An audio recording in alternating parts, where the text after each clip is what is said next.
17 বছরে বাংলাদেশে বেশ কিছু উন্নয়ন হয়েছে। সেই উন্নয়ন নিয়ে হয়তো আসলে আমাদের প্রশ্ন করার জায়গা খুব কম, কিন্তু সেই উন্নয়ন হতে গিয়ে কিংবা সেই উন্নয়নের ধারা অব্যাহত রাখতে গিয়ে বাংলাদেশের 18 কোটি মানুষকে যদি বলা হয় তাদের প্রত্যেকের কাঁধে 1 লাখ টাকার ঋণের বোঝা রয়ে গেছে, তখন আসলে সেই উন্নয়ন নিয়ে আমাদের দ্বিতীয়বার ভাবা এক ধরনের জায়গাও সৃষ্টি হচ্ছে। অর্থাৎ উন্নয়ন আসলে আমরা কি করছি কিংবা ঋণের বোঝা চাপিয়ে আসলে আমরা সামনে কিভাবে এগিয়ে যাব।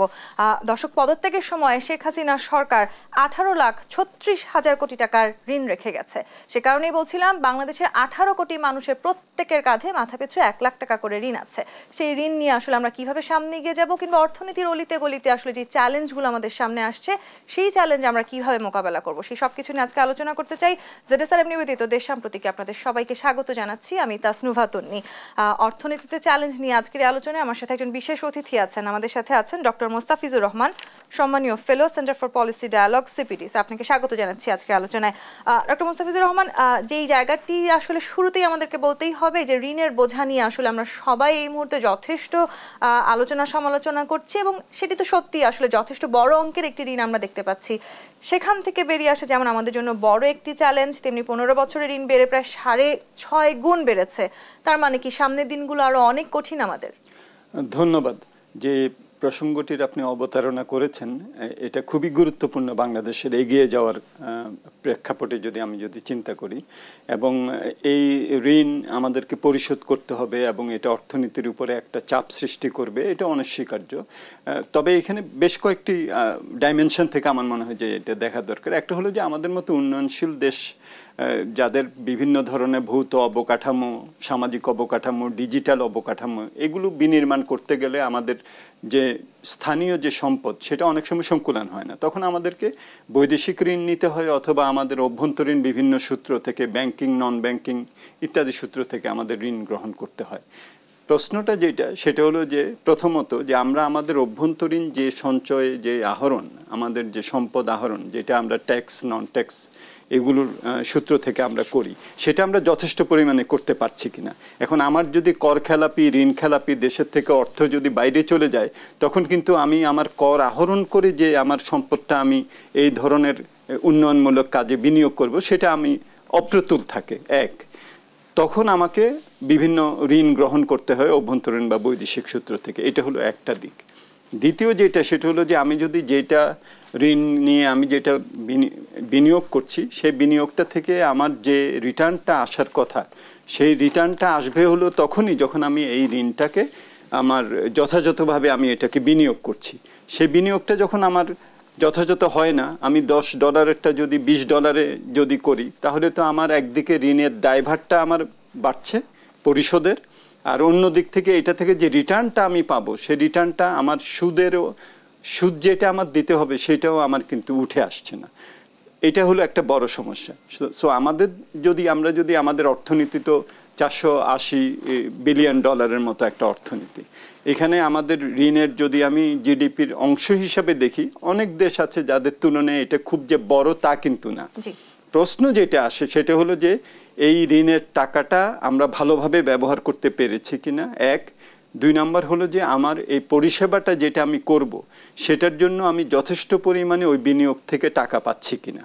এটা একজন ব্যক্তি যেরকমভাবে বিনিয়োগ করেন, উনিও তো ব্যাংক থেকে ঋণ নেন, উনি ঋণ নিয়ে বিনিয়োগ করেন, ব্যবসাপাতি করেন, বিভিন্ন ধরনের ইন্ডাস্ট্রি করেন, এবং সেটা থেকে যে লাভ হয় সেটা তিনি পরিশোধ করেন। তার কিন্তু কোনো সমস্যা হয় না। সমস্যাটা হয় তখনই হয় যখন নাকি আমি যেটা যথাযথ যে জায়গায় বিনিয়োগ করার দরকার সেটা করি না। এই বিনিয়োগটা যে টাকায় আমার করছি সেটার একটা বড় অংশ যখন নাকি বিভিন্ন ধরনের যে দুর্নীতি ইত্যাদিতে চলে যায়, যেটা নাকি আমার প্রকিউরমেন্ট ইত্যাদির মাধ্যমে আমি সুশাসনের মাধ্যমে সাশ্রয়ীভাবে সময় মতো আমি যেটাকে সমাপ্ত করা দরকার সেইভাবে আমি করতে পারি না, তখনই কিন্তু সমস্যাটা হয়। ডক্টর মোস্তাফিজুর রহমান, খুবই গুরুত্বপূর্ণ একটি কথা আপনি বলছিলেন যে বাংলাদেশের মতন একটি উন্নয়নশীল দেশে আমাদের ঋণ খুবই স্বাভাবিকভাবে প্রয়োজন হবে, যেহেতু আমরা উন্নয়নের অগ্রযাত্রার পথে হাঁটছি। কিন্তু সেই ঋণ আসলে আমরা যথাযথভাবে ব্যবহার করতে পারছি কিনা, নাকি আসলে কোনোভাবে সেই টাকাগুলো আত্মসাৎ করা হচ্ছে, সেটি কিন্তু খুবই জরুরি ছিল দেখবার জন্য। কিন্তু দুর্নীতি আসলে ছেয়ে গেছে। আমরা যখনই আসলে কোনো বড় প্রজেক্ট গ্রহণ করছি, সেই প্রজেক্টের সাথে একেবারে যদি আমি বলি সিনোনিমের মতনই আসলে আমাদের দুর্নীতি শব্দটাকেও ব্যবহার করতে হচ্ছে। আপনি নিশ্চয়ই জানেন 15 বছরে 92,261 কোটি টাকা আত্মসাৎ করা হয়েছে।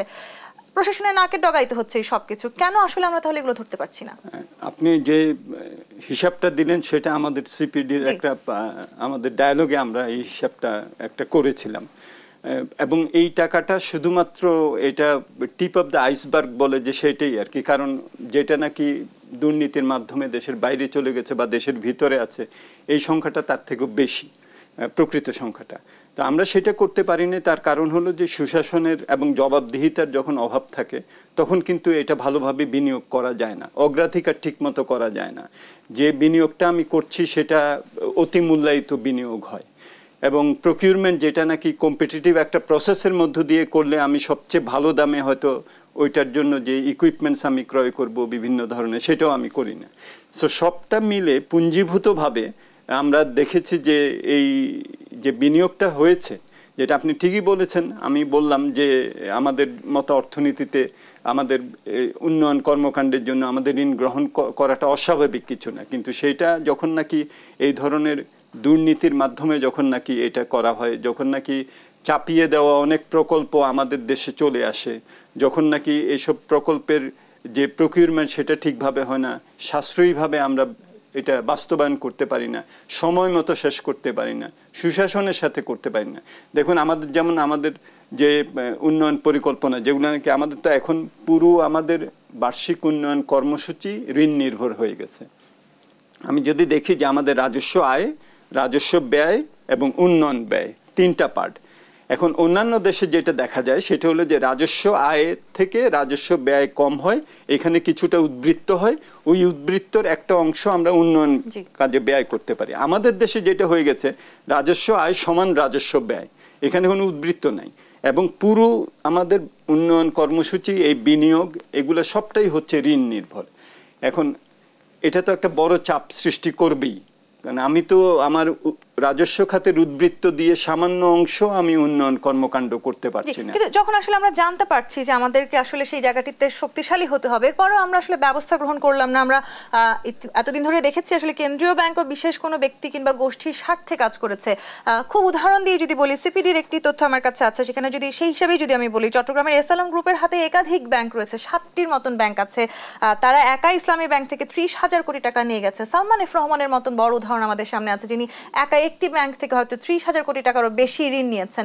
এই সব কিছু তাহলে কি এতদিন খুব সহজভাবে নেওয়া যাচ্ছিল? এখানে তো রাজনৈতিক অর্থনীতি চলে আসে, আমরা অর্থনীতির এখন বাইরে কিন্তু চলে গেলাম, এবং সেখানেই কিন্তু মূল যে আদি পাপ যেটাকে বলে সে অরিজিনাল সিন কিন্তু ওই জায়গাটাতেই, যে আমরা বিভিন্ন ধরনের যারা নাকি শক্তিশালী ছিল, রাজনৈতিক বিভিন্ন আশ্রয় ছিলেন বা রাজনীতির সাথে সরাসরি সম্পৃক্ত ছিলেন, তারা কিন্তু এই যে বিভিন্ন এই যে আপনি যে ব্যাংকগুলোর কথা বললেন, এই ব্যাংকগুলো থেকে ঋণ নিয়েছেন, সেগুলো বিনিয়োগ করেন নাই, সেগুলোকে ঋণ ফেরত দেন নাই, বাইরে পাচার করেছেন। এটার ফলে আমাদের আর্থিক খাতের যে দুর্নীতি এবং অপচয়, এটা আমাদের প্রকৃত অর্থনীতিতেও এটা একটা প্রভাব ফেলেছে, এবং তার ফলেই কিন্তু আমাদের যে সঞ্চয়টা হওয়ার কথা ছিল, আমাদের বিনিয়োগকারীরা যে টাকায় যে ঋণে সুদে ঋণটা পাওয়ার কথা ছিল সেটা কিন্তু তারা পেতে পারেন নাই। সো অর্থনীতিতে একটা দুষ্ট চক্র সৃষ্টি হয়েছে, যে দুষ্ট চক্রটা কিন্তু আমাদের এই যে এখন ঋণ ভার যেটা বলছেন এটা একটা অবদান রেখেছে। এবং দেখুন আমাদের যখন নাকি 2-3 বছর আগে $48 বিলিয়ন মতো আমাদের রিজার্ভ ছিল, তখন আমরা ঋণ পরিষেবা করেছি হলো $2 বিলিয়ন আমার লেগেছে। এখন আমার বৈদেশিক রিজার্ভ আমার দাঁড়িয়েছে $21 বিলিয়ন। এখন আমাকে আগামী বছর $4 বিলিয়ন মতো আমাকে ঋণ পরিশোধ করতে হবে। তো তাহলে তো এটা একটা বড় চাপ সৃষ্টি করবে আমাদের রিজার্ভের উপরে, এবং এই রিজার্ভ দিয়ে আমরা আমদানি করি, এটা দিয়ে আমার ঋণ পরিশোধ করতে হয়। সুতরাং একটা বড় ধরনের চাপ, এবং এখন বড় বড় বেশ কয়েকটা প্রকল্প যেগুলো আমরা সর্বসম্প্রতি নিকট অতীতে নিয়েছি, যেমন রূপপুর, এটা কিন্তু 10 বছরের গ্রেস পিরিয়ডটা শেষ হবে হলো 2026-এ। সেখানেও টাকা লোপাটের এক ধরনের বড় অঙ্ক সেটাও তো অনেক ধরনের সেখানে কমপ্লেইন আসছে, বিভিন্ন ধরনের সেখানে দুর্নীতির কথা। তো এখন এইটা আমাদের এই 10 বছর যেটা গ্রেস পিরিয়ড ছিল, সেখানে আমরা কেবলমাত্র সুদ দিয়েছি। গ্রেস পিরিয়ডের পরের যে 15 বছর, এটা আমার সেই পিরিয়ডটাতে আমাকে সুদ এবং আসল দুটোই দিতে হবে। এরকম বেশ কিছু বড় প্রকল্পের এখন আমাদের ঋণ পরিশোধের জন্য গ্রেস পিরিয়ডটা শেষ হচ্ছে। সো এটা একটা বাড়তি একটা প্রেশার ক্রিয়েট করবে এমন একটা সময় যখন আমাদের রিজার্ভস একটা কম অবস্থায় আছে।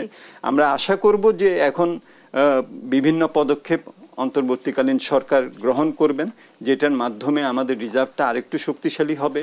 আর ঋণ যেটা আমরা নিয়েছি সেটা তো আমার পরিশোধ করতেই হবে। যদি আমি আমার যারা ঋণ দাতা আছে তাদের সাথে আমি একটা রিস্ট্রাকচার করার জন্য একটা পথে যদি না যাই, অলরেডি তো IMF এর কাছ থেকে $4.7 বিলিয়ন একটা ঋণ আমরা ব্যালেন্স অফ পেমেন্টস সাপোর্ট তো গ্রহণ করেছি। সো আগামী সামনের দিকে যেতে গেলে আমাদেরকে এখন কিন্তু খুবই সতর্ক হতে হবে এবং খুব নির্বাচিতভাবে আমাদেরকে পদক্ষেপগুলো নিতে হবে। আরেকটি কথা একটু আসতে চাই আমি, আপনি যখন আসলে আমরা উন্নয়নের কথা বলছি, আমরা বৈদেশিক ঋণের কথা বলছি, একই সময় আমরা এমনটাও কিন্তু দেখেছি বেশ কিছু অপ্রয়োজনীয় খাতে আমরা এই ঋণের অর্থ ব্যয় করেছি। সেটিও তো একটি বড় কারণ কিনা আমাদের আসলে অর্থনৈতিকভাবে খানিকটা পিছিয়ে যাওয়ার। অর্থনীতিতে যখন নাকি আমরা ঋণ গ্রহণ, বিশেষত ঋণ নিজস্ব অর্থে করলেও এটা প্রয়োজন, কিন্তু ঋণের অর্থে যখন আমি এটা বিনিয়োগ করব তখন তো অবশ্যই আমার অগ্রাধিকারটা ঠিক করতে হবে। এক, যে আমার কোনটা বেশি প্রয়োজন, হ্যাঁ, এটা একটা। 2 নাম্বার হলো যে আমার যে নেগোসিয়েশনটা আমি করছি যদি বৈদেশিক ঋণের ক্ষেত্রে হয়, এটা আমাকে খুবই ভালোভাবে করতে হবে যাতে সবচেয়ে ভালো যে টার্মসটা সেটা আমি পেতে পারি। এবং এটা খেয়াল করতে হবে 2015-তে যখন আমরা নিম্ন আয় থেকে নিম্ন মধ্যম আয়ের দেশে উন্নীত হলাম তখন কিন্তু আমরা কনসেশনাল লোন পাওয়া আমাদের প্রায় বন্ধ। গ্র্যান্টস তো বন্ধ হয়ে গেছে, যেটা এমনি দেয় আর ফেরত দিতে হয় না, কিন্তু কনসেশনাল লোন যেখানে নাকি সুদের হার হয়তো 1%, হ্যাঁ, আমাদের গ্রেস পিরিয়ড 10 থেকে 15 বছর, আমাদের ম্যাচুরিটি পিরিয়ড 30 থেকে 40 বছর, ওইসব ঋণ কিন্তু আমরা পাচ্ছি না। এখন যেগুলো আমরা পাচ্ছি সেগুলো কিন্তু ঋণের সুদও বেশি, শর্তও বেশ কঠিন। সেক্ষেত্রে তো আমাদেরকে আরো অনেক বেশি আমাদের সতর্ক হওয়ার একটা বিষয় কিন্তু ছিল। সেটি যেমন সতর্ক হওয়ার ব্যাপার ছিল, তেমনি নীতিগত দিক দিয়ে আসলে আমরা যেই ধরনের সিদ্ধান্তগুলো নিয়েছি সেগুলো অনেকটাই আমরা দেখেছি রাজনৈতিকভাবে নানানভাবে প্রভাবিত হয়েছে। খুব স্পেসিফিক ভাবে যদি বলি আমি, কিছু কিছু গ্রুপ অফ কোম্পানিজ কিংবা কোনো কোনো ব্যক্তি বিশেষকে আসলে নানানভাবে সুযোগ সুবিধা দেওয়া হয়েছে।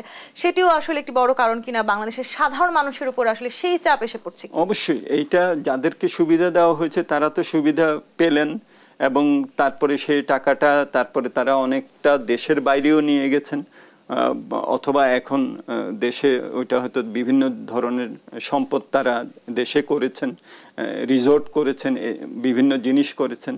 কিন্তু এটার দায়ভারটা কিন্তু আমাদের প্রজন্ম এবং আমাদের পরবর্তী প্রজন্মের ঘাড়ে। এবং সবচেয়ে যেটা এটার নেতিবাচক দিক সেটা হলো যে আমরা কিন্তু আমাদের পরবর্তী প্রজন্মের ঘাড়ে এটার দায়ভারটা আমরা রেখে যাচ্ছি।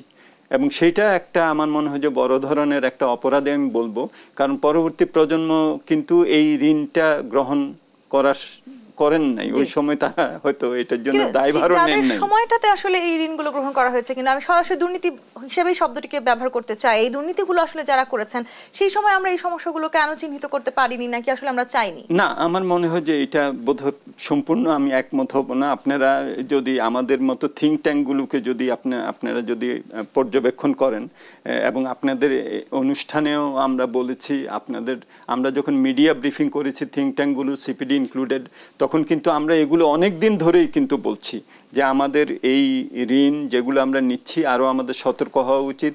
এই ঋণগুলো আমরা যে বাস্তবায়ন যেগুলো করছি সেটা সুশাসনের সাথে এটা করতে হবে, সাশ্রয়ীভাবে করতে হবে, সময় মতো শেষ করতে হবে। একটা এক্সাম্পল দেই, আমাদের যে অ্যানুয়াল ডেভেলপমেন্ট যে প্রোগ্রাম, এই প্রোগ্রামের যে প্রজেক্টগুলো আমরা নেই এগুলো হয় অভ্যন্তরীণ নয় বৈদেশিক ঋণ সবগুলি। এখন সেগুলোর যে গড় যে সমাপ্তির যে সময়, সেই সময়টা কিন্তু যেটা প্রাক্কলন করা হয় তার 1.5 থেকে 2 গুণ বেশি। এখন একটা প্রজেক্ট যদি 3 বছরের জায়গায় 5 বছর হয় তাহলে আপনি দেখেন এটা প্রথমত এটাকে রিভাইজ করতে হবে। রিভাইজ করে আপনার যে খরচটা ব্যয়টা যেটা হবে সেই ব্যয়টা তখন বেশি হবে। তার মানে কি? তার মানে ঋণটা বেশি নিতে হচ্ছে। তার মানে কি?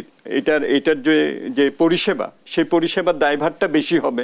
এটা শুধু সময় ক্ষেপণের কথা বললাম। আর এটা যদি ওভার ক্যাপিটালাইজড হয়, যেটা নাকি 10 টাকা সেটাকে বানায় 15 টাকা, তারপরে যখন এটা বিলম্ব হয় তখন আরো সেখানে এটা আরো বাড়ে। প্রকিউরমেন্টের বিভিন্ন ধরনের এগুলো নিয়ে কিন্তু আমরা অনেক দিন থেকেই আমরা কিন্তু এটাতে সোচ্চার ছিলাম। আপনি জানেন দর্শক আপনাদের যারা আছেন তারাও জানেন যে এগুলো নিয়ে আমরা সতর্ক করার চেষ্টা করেছি, সাবধানতার কথা বলেছি। আমরা বলেছি যে এটা এমন একটা পর্যায়ে চলে যেতে পারে যখন নাকি বাংলাদেশের অর্থনীতি ঝুঁকির মধ্যে পড়বে। এবং দেখেন ঠিকই ঝুঁকির মধ্যে কিন্তু পড়েছে, যে কারণে আমরা IMF থেকে আমাদের লোনে যেতে হলো এই 4.7 বিলিয়ন। খাতের কথা যদি বলি, ব্যাংকিং খাতে এই মুহূর্তে বাংলাদেশ একটি বিশাল বড় চ্যালেঞ্জের মুখে আছে। সাধারণ জনগণ যারা আছেন তারা এমনটাও হয়তো ভাবছেন যে ব্যাংকে আসলে আদৌ টাকা রাখবেন কি না, কিংবা ব্যাংক থেকে তারা তাদের আমানত ফেরত পাবেন কিনা সেটি নিয়েও তাদের ভাবতে হচ্ছে। এই জায়গাটিতে আমি আসবো, আমাকে একটি বিরতি নিয়ে ফিরতে হবে। দর্শক, ZSRM নিবেদিত দেশ সম্প্রতিকে বিরতি নিয়ে ফিরছি, সাথেই থাকুন।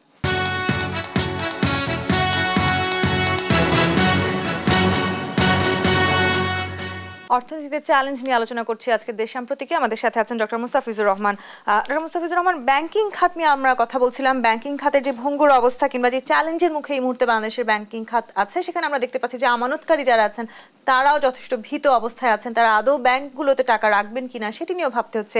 বিশেষ করে যদি দুর্বৃত্তায়নের কথা বলি, ব্যাংকিং খাতের যারা মালিক আছেন তাদের দুর্নীতি নিয়ে আসলে নতুন করে আর বলার কিছু নাই। তার মানে এই খাতে আসলে ঘুরে দাঁড়াতে পারবো কিনা আমরা? আমার মনে হয় যে এটা খুবই গুরুত্বপূর্ণ, কারণ ব্যাংকিং খাত তো একটা অর্থনীতির একেবারে যেটাকে বলে মানে ব্লাড লাইন বলা হয় আর কি। এবং এটা পুরোটাই কিন্তু আস্থার উপরে নির্ভরশীল। এখন মনে করেন যে আমি যদি 100 টাকা যদি ব্যাংকে যদি বিভিন্ন জন রাখেন, ব্যাংকাররা কিন্তু এটাকে বিনিয়োগ করছেন, কারণ ওইটা দিয়েই তারা যে আয়টা করবেন সেটা দিয়ে আপনাকে সুদটা দিবেন সঞ্চয়কারী হিসাবে। এখন সবাই যদি যে ওই টাকা যদি তুলতে চায় তাহলে পৃথিবীর কোনো ব্যাংকই সেটা দিতে পারবে না। সেন্ট্রাল ব্যাংক হয়তো কিছুটা পরিমাণে দিতে পারে, কিন্তু সেটাও টেকসই হবে না। সুতরাং পুরোটাই আস্থার উপরে। আমি কিন্তু আশাবাদী, আপনি যেটা বলেছেন এটা ঠিকই যে ব্যাংকিং ব্যবস্থাকে আমরা অনেক দুর্বল করেছি। ব্যাংকিং ব্যবস্থায় যে ঋণ খেলাপির যে কালচার, এবং আমরা এটাকে আমরা উস্কে দিয়েছি।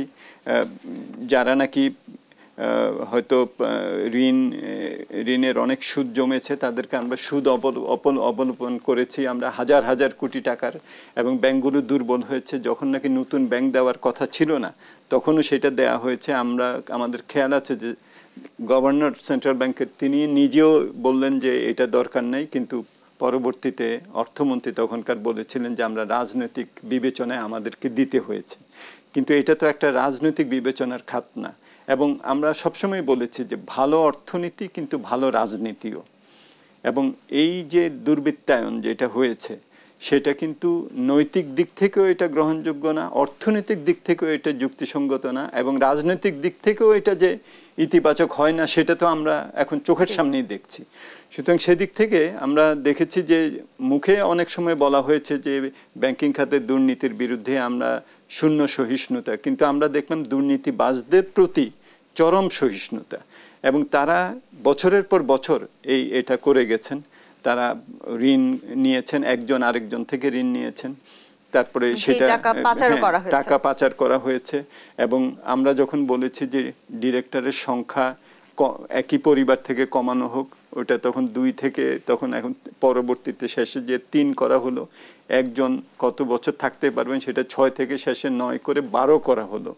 এগুলা করে একটা পরিবারতন্ত্র কায়েম করা হয়েছে। এবং যেখানে আমরা দেখেছি যে এক ব্যাংক অন্য ব্যাংক থেকে, আবার অন্য ব্যাংক এই ব্যাংক থেকে, এরকম করে তারা টাকা নিয়েছেন, কখনো এটা ফেরত দিতে হবে সেটা কিন্তু চিন্তা তারা কখনো করেন। এবং সেই জন্যই আমরা এখন দেখছি যে যদি আমরা বলি যে 10% হলো আমাদের আউটস্ট্যান্ডিং লোনের এটা খেলাপি ঋণ, কিন্তু এটা যদি আমরা আন্তর্জাতিক বিভিন্ন যে পরিমাপক আছে সেই হিসাবে যদি হিসাব করি তাহলে কিন্তু এটা প্রায় 20 থেকে 25%-এর মতো। এটা হ্যাঁ, এটা দ্বিগুণেরও বেশি। তাহলে 100 টাকা যদি সঞ্চয় রাখি আর এটা যদি দ্বিগুণেরও বেশি, যদি সেখানে যদি 20-25% যদি এটা খেলাপি ঋণ হয়, টাকাটা রেখে দিতে হয়, ব্যাংক তাহলে কত টাকা বিনিয়োগ করবে আর সেটা থেকে কত লাভ করে সুদ দিবে এবং তার নিজের অপারেশন কস্ট ইত্যাদি রাখবে। তাহলে দেখা যাচ্ছে যে ঋণের হারটাও অনেক বেড়ে যাচ্ছে। তাহলে দেখেন এই দুর্বৃত্তায়ন এবং এই ঋণ খেলাপির কালচারটার কারণে আমাদের বিনিয়োগকারীদেরও কত অসুবিধা হচ্ছে, যে তাদেরকে অনেক বেশি হারে ঋণ সুদ দিয়ে ঋণ গ্রহণ করতে হচ্ছে। সো অর্থনীতিতে যেটা বলছিলাম যে এগুলো একটা দুষ্ট চক্র সৃষ্টি করছে, এটা বিনিয়োগকেও অনুৎসাহিত করছে। বিনিয়োগ অনুৎসাহিত হলে দেখেন আপনার সাপ্লাই ক্রিয়েটেড যেরকম হওয়ার কথা সেটা হচ্ছে না, শোভন কর্মসংস্থানকে যেরকম হওয়ার কথা সেটা হচ্ছে না, আমাদের যে আনএমপ্লয়মেন্ট এটা বাড়ছে এবং ওই যে যেহেতু সে কস্ট অফ তার ক্যাপিটাল অনেক বেশি, সুতরাং তার কস্ট অফ ডুইং বিজনেসও বেশি হচ্ছে। এটার ফলে সে যেটা উৎপাদন করছে সেটার কস্ট বেশি পড়ছে এবং এটা মূল্যস্ফীতিকে উস্কে দিচ্ছে। তাহলে দেখেন একটা দুষ্ট চক্র সৃষ্টি হয়েছে, কিন্তু সাইকেলের মধ্যে আসলে আমরা ঢুকে পড়েছি। ডক্টর মোস্তাফিজুর রহমান, 2024 সালে আমরা বাংলাদেশের ইতিহাসে সবচেয়ে বড় বাজেট ঘোষণা হতে দেখেছিলাম, কিন্তু একই সাথে আমাদের এটিও দেখতে হয়েছে যে 3টি বাজেটের সমান ঋণের বোঝাও আমাদের কাঁধে এখন আছে। আপনি ব্যাংকিং খাতের দুর্বলতার কথা বলছিলেন, তার মানে এই যেই চ্যালেঞ্জগুলো আমাদের সামনে আছে সেগুলো কাটিয়ে ওঠা এখন আমাদের জন্য যথেষ্ট কঠিন। উপায় তো আসলে বের করতে হবে। সাধারণ মানুষ তো একটু সাধারণভাবে একটু স্বাভাবিকভাবে বেঁচে থাকতে চায়, সেই উপায় কি একটু সহজ হতে পারে? আমার মনে হয় যে আমরা যে টিমটা পেয়েছি অধ্যাপক ইউনুস স্যারের, এই যে আমাদের যে অ্যাডভাইজারি বোর্ড যারা আছেন কমিটিতে, আমাদের এখানে খুব ভালো একটা টিম কিন্তু আমরা পেয়েছি। যদি আমি অন্যগুলো তো ভালো আছি, কিন্তু অর্থনীতির যদি আমি দৃষ্টিভঙ্গি থেকে দেখি তাহলে আমরা কিন্তু আমাদের অর্থ উপদেষ্টা, আমাদের পরিকল্পনা উপদেষ্টা, আমাদের সেন্ট্রাল ব্যাংকের গভর্নর ডক্টর হাসান মনসুর, এরা নিয়ে যে টিমটা, আমার মনে হয় যে এই যে একটা খুবই ঝুঁকির মধ্য দিয়ে আমাদের অর্থনীতি যাচ্ছে, এই টিমটা পারবেন তারা সম্মিলিতভাবে অর্থনীতিকে আবার একটা সুস্থির জায়গায় নিয়ে আসার জন্য। দেখুন, সেন্ট্রাল ব্যাংক অলরেডি বলেছেন যে আমরা অনেক দিন ধরে বলছিলাম যে একটা ব্যাংকিং কমিশন করেন, একটা, হ্যাঁ, এবং এই ব্যাংকিং কমিশন যে পরামর্শ দেবে সেটা নতুন ব্যাংক কখন আপনি করতে পারবেন, খেলাপি ঋণের প্রতি দৃষ্টিভঙ্গি কি হবে, যারা ঋণ খেলাপি তাদের প্রতি কি হবে, এগুলো নিয়ে একটা সুনির্দিষ্ট নীতিমালার তারা প্রণয়ন করবেন, পরামর্শ দেবেন এবং সেটা বাস্তবায়িত হবে। আমাদের সেন্ট্রাল ব্যাংকের গভর্নর কিন্তু বলেছেন যে তারা এটা একটা করবেন। তিনি বলেছেন যে যারা নাকি এটার জন্য দায়ী তাদেরকে জবাবদিহিতার মধ্যে নিয়ে আসা হবে। তিনি বলেছেন যে আমাদের টাকা যেটা বাইরে চলে গেছে সেটা ফেরত আনার ব্যবস্থা করা হবে। সো এগুলো কিন্তু উপদেষ্টা মণ্ডলী এবং সেন্ট্রাল ব্যাংক মিলে এটা করতে হবে। আমাদের বিভিন্ন আইন আছে, আইনের কিন্তু অভাব নাই, কিন্তু আমাদের বাস্তবায়ন হয় নাই এবং আমরা এগুলো বাস্তবায়ন করতে চাই নাই। এখন কিন্তু একটা সুযোগ আসছে আমাদের এগুলোর সাথে, যারা অর্থ পাচার বলি এবং আমাদের অ্যান্টি করাপশন কমিশন বলি, এগুলোকে নিজের স্বাধীন মতো কাজ করতে দেওয়া। জি, স্বাধীন মতো যখন কাজ করতে দেওয়ার কথা আমরা বলছি, একই সাথে বেশ কিছু আমাদের এখন আমরা দেখতে পেয়েছি যে অসমাপ্ত বেশ কিছু প্রকল্প রয়েছে। যেই সরকার আসলে পতন ঘটেছে তারা বেশ কিছু প্রকল্প এমন রেখে গেছে যে প্রকল্পগুলো অসমাপ্ত, কিন্তু সেখানে আবার ঋণের পরিশোধের একটি বড় চাপও আছে। অগ্রাধিকার ভিত্তিতে আসলে এই মুহূর্তে আমাদের কোন কাজগুলো আমাদের অগ্রাধিকার অবশ্যই একটা পুনর্নির্ধারণ করা দরকার। তবে আমার ব্যক্তিগত মত হলো যে আমাদের চলমান যেসব প্রকল্প আছে এবং আগামীতে সমাপ্য যেসব প্রকল্প আছে এগুলো অগ্রাধিকার দেওয়া উচিত। নতুন প্রকল্প গ্রহণের ব্যাপারে আমাদের অনেক নির্বাচিত হওয়া উচিত, সতর্ক হওয়া উচিত, কারণ সেগুলো তো ঋণ দিয়েই আমাদেরকে নিতে হবে। কিন্তু যেগুলো নাকি চলমান আছে এটা তো এখন আমরা সাশ্রয়ীভাবে এবং সুশাসনের সাথে করার একটা সুযোগ এসেছে। সেটা যদি আমরা করতে পারি তাহলে কিন্তু আমাদের যে টাকাটা হয়তো বা আগে যেভাবে হচ্ছিল তার থেকে আমরা কিন্তু আরো সাশ্রয়ীভাবে করতে পারবো।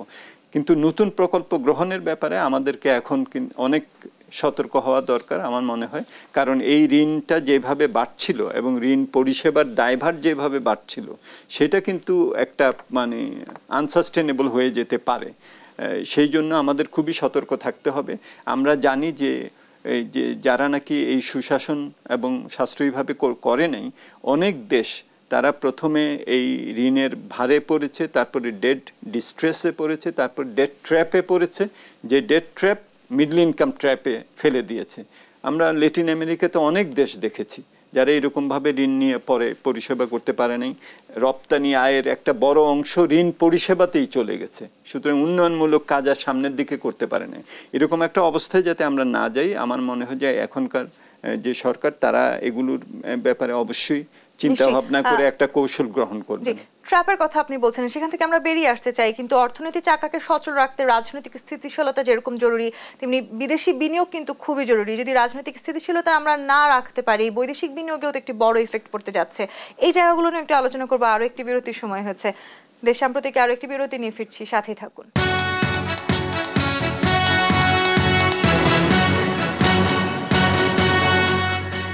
সাম্প্রতিক দেখছেন ডক্টর মুস্তাফিজুর রহমান। অর্থনীতিতে যে চ্যালেঞ্জগুলো নিয়ে আমরা আলোচনা করছিলাম, সেখান থেকে নিশ্চয়ই আসলে আমাদের সংকটের থেকে উত্তরণের উপায় বের করে নিয়ে আসতে হবে। সেই সাথে একটু রাজনৈতিক স্থিতিশীলতাও নিশ্চয়ই এই উপায় থেকে একটি বড় দায়িত্ব আমাদের মাঝে এখন আছে। সেই জায়গাগুলো নিয়ে একটু জানতে চাই আপনার কাছে। ধন্যবাদ। আমার মনে হয় যে অন্তর্বর্তীকালীন সরকার বেশ কিছু পদক্ষেপ অলরেডি গ্রহণ করেছেন, যেটা আমাদের মানুষের কাছে এটা গ্রহণযোগ্য মনে হয়েছে, ইতিবাচক মনে হয়েছে, এবং এটা একটা আস্থার জায়গায় নিয়ে গেছে। এটা ইটসেলফ এটা একটা গুরুত্বপূর্ণ। তারা যেসব পদক্ষেপ গ্রহণ করবেন, আমার মনে হয় যে তার মধ্যে স্বল্পকালীন কিছু আছে, কিছু মধ্যকালীন আছে, হয়তো মিডিয়াম টার্মে সেগুলোকে হয়তো করতে হবে। স্বল্পকালীনের মধ্যে আমি যেটা দেখি, এই যে তারা যে দুর্নীতির বিরুদ্ধে, ঋণ খেলাপির বিরুদ্ধে, টাকা পাচারের বিরুদ্ধে একটা জবাবদিহিতার জায়গায় নিয়ে আসছেন, এটা কিন্তু আমাদেরকে, এটা স্বল্পকালীনও আমাদেরকে এটা একটা তো ইতিবাচক একটা আমাদেরকে ইন্ডিকেশন দিচ্ছে, কিন্তু এটার একটা টেকসই এবং একটা দীর্ঘকালীন এটার একটা প্রভাব থাকবে, যেটা অর্থনীতির জন্য এটা একটা ইতিবাচক ভূমিকা রাখবে। একটা তো এখন সবচেয়ে বড় যেটা সমস্যা, সেটা হলো উচ্চ মূল্যস্ফীতির চাপ, এবং এটা অর্থনীতির বিভিন্ন জায়গায়, এটা বিনিয়োগের উপরে, কর্মসংস্থানের উপরে এটা একটা নেতিবাচক প্রভাব অলরেডি আমরা দেখছি, এবং ক্রয় ক্ষমতার অবনমন হচ্ছে, জীবনযাত্রার মানের অবনমন হচ্ছে, গত 2 বছর এটা অব্যাহত রয়েছে। সেখানে আমার মনে হয় যে বাজার ব্যবস্থাপনা এটাকে শক্তিশালী করে এই মধ্যস্বত্ব যেসব আছে তাদেরকে নিয়ন্ত্রণের মধ্যে এনে, সিন্ডিকেশন ছিল এটাকে নিয়ন্ত্রণে আনা, আমাদের আমদানি কয়েকটা গোষ্ঠীর হাতে চলে গিয়েছিল, এখানে প্রতিযোগিতার যে আবহ সেটা সৃষ্টি করে, এটা একটা আমার মনে হয় যে বাজারের উপরে ইতিবাচক একটা প্রভাব রাখবে। দ্বিতীয়ত যেটা, সেটা হলো যে আমাদের চলমান যে বছর যেটা, এটার যে টার্গেটগুলো ছিল এটাকে একটু রিভিজিট তারা করবেন। অলরেডি আমাদের পরিকল্পনা উপদেষ্টা এটা বলেছেন, এবং সেখানে অগ্রাধিকারগুলোকে আমাদের আরেকবার হয়তো আমাদের পর্যালোচনা করতে হবে। আরেকটা বড় জায়গা যেটা, সেটা হলো যে যেটা দিয়ে আমরা শুরু করেছিলাম, সেটা হলো যে এই যে আমরা ঋণের চাপে যে পড়েছি, এটা একটা বড় কারণ হলো যে আমাদের revenue GDP ratio, tax GDP ratio এটা অনেক কম। তো এই জায়গাটা যদি তারা যদি শক্তভাবে ধরতে পারেন, তাহলে কিন্তু আমাদের বিনিয়োগযোগ্য অর্থ সরকারের কাছে বেশি থাকবে। সুতরাং এইটা একটা তাদের করতে হবে। আর সব জায়গায় যদি আমরা গুড গভর্নেন্স আনতে পারি, যেটা তারা শুরু করেছেন, আমার মনে হয় যে তাহলে অর্থনীতির সব জায়গায় স্বচ্ছতা, জবাবদিহিতা, সুশাসন, অর্থনীতির চ্যালেঞ্জ যেমন আছে, বেরিয়ে আসার উপায়ও আমাদের যথেষ্ট আছে। নিশ্চয়ই আছে। ডক্টর মুস্তাফিজুর রহমান, অসংখ্য ধন্যবাদ, আজকে আপনি আমাদেরকে সময় দিয়েছেন। দর্শক, আগামী দেশ সাম্প্রতিক দেখবার আমন্ত্রণ রইল। ধন্যবাদ এতক্ষণ সাথে থাকার জন্য।